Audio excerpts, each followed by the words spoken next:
My name is Aaron Duncan. I'm video project director for the Northeast Health Resource Center. I'm here conducting the interview with Brian Davis, who's the director of the PMR Sports Medicine and also is an associate professor of sports medicine at UC Davis Sports Med. Hey, Brian. Nice to see you again. How are you? Yeah, I'm good. How are you? Can you tell us briefly what sports medicine is? Sports medicine can take so many different pathways. There's sports medicine at the level of what our trainers are doing, what our physical therapists are doing, and those folks are mostly involved in making sure that folks get back into activity after getting hurt.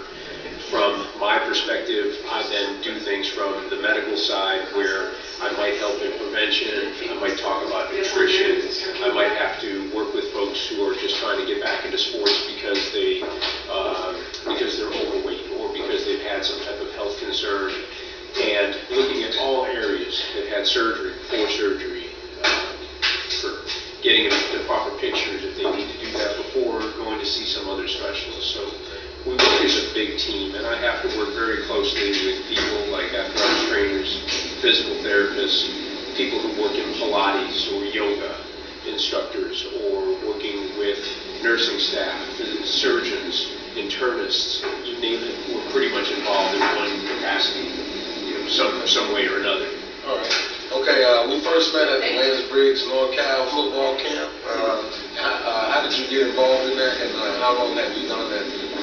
I've been asked to do that before, and unfortunately, I wasn't able to do it because I had other commitments, and it's a shame because that really is a tremendous program. It just so happens that one of the folks that I work with out of one of my clinics, her husband is one of the coaches who is working at the camp and has done so for a number of years. I think that it's been possibly his fourth year involved in the program. And they asked me to come on out, and originally, I don't know if you know this, but originally I was asked to talk to the kids.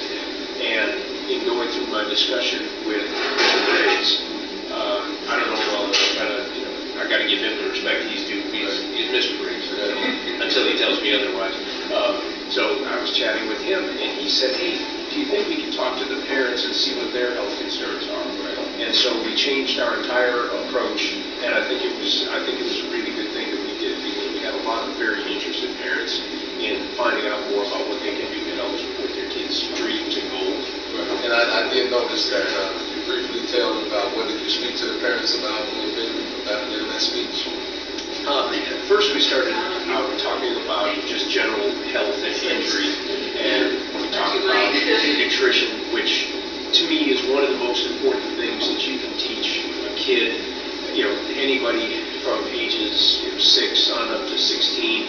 That's the time that you have a chance to maybe make a difference in those kids in terms of their health and the way that they look at life, instead of quick fixes through sodas and fast foods and things along those lines. That seemed to go over very well. Next, we talked about just simple hydration, how to make sure that you're well hydrated. What's the difference between, say, a sports drink or those caffeinated drinks, and trying to get parents again to look at how important it is to keep the kids away from those caffeine-based drinks. And then we talked about concussions, which again is a huge matter today because of the fact that so many kids who are getting head injured out there, they're being sent back into play, and they just don't realize that they shouldn't be going back into play, that we're trying to protect them. And so those were the real 3 major pieces that I had a chance to talk to them about, and would have loved to have had more time, and certainly in a different setting, we probably could have gone on for hours. Yeah, I agree. Okay, one of the main reasons we're here to talk to you about is discuss your trip to 2012 Summer Olympics as a team physician. Can you talk briefly about that, how you were selected or things like that? This will actually be my 5th games. I was lucky enough back in 2002 to actually be involved in both the Olympics and the Paralympics as a sports physician. I then went on to be the team physician for the 2004 Paralympics, and then I was asked to help out the Vancouver organizing committee in 2010, so I went up to the Paralympics to help support their program.